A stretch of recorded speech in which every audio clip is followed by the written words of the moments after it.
So there's some question as to whether or not 3D printable files themselves from scans have any copyrightable content to begin with. When I scan a shoe, when I scan a plant, something that's around the office, if I'm making miniatures for dollhouses or model railroads, if somebody takes my scan and copies it or does something else with it, how much of an objection can I make under copyright law? And so we might look for an answer like that in an older case called Franklin Mint v. National Wildlife Art Exchange. In 1972, Mr. Stewart decides that he wants to start a company to sell wildlife prints. So he hires a famous painter to do a watercolor of a couple of cardinals.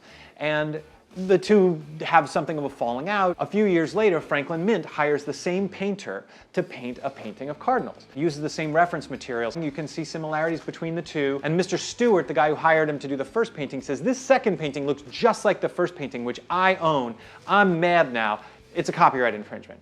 Franklin Mint says, "No, it's just a painting of a cardinal. You can't copyright a painting of a cardinal." And the court looks at the two and says, first of all, let's just bear in mind, you can copyright a painting of a cardinal. The concern here is, does the second painting infringe the first painting? It compares the two. It says, yeah, I see some obvious similarities, but also we see some dissimilarities. The male is at the top in the one painting and it's in the bottom in the other painting. There are slightly different strokes. The flowers look just a little bit different. It's clear that they are two separate paintings. Even though they are paintings of the same bird and maybe even the same reference materials, they look similar in part because of the conventions of the medium. And this is where we get into things that are important for 3D printing. If you're making a book of wildlife portraiture, it's going to look naturalistic, it's going to look unadorned, and in some ways that's what we're trying to do when we do 3D printable scans. We're trying to say, this is a real shoe, and I'm making a scan of a shoe that looks exactly like the shoe that I just saw, or this is a scan of a plant, and I'm trying to make a 3D scan of the plant that is real in the real world. So the court in Franklin Mint looks at it and says, look,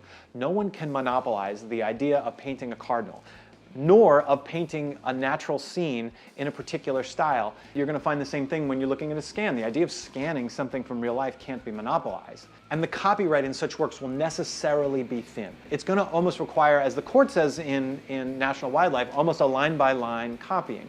The similar line-by-line copying that we might find in 3D printing is the code. Line by line of code. Well, then that indicates that maybe it's a different kind of copying, that it's a copying of software and of a literary work rather than of a pictographic sculptural work, a PGS work, which is really what the concern was here in National Wildlife. So if you make a 3D scan of an object for one party and sell them all the rights, and you make a 3D scan of the same object and sell it to another party, Franklin Mint tells us there's not a whole lot of copyright protection in that first scan. And if the first buyer gets really angry, based on Franklin Mint, copyright may not be the answer to that problem.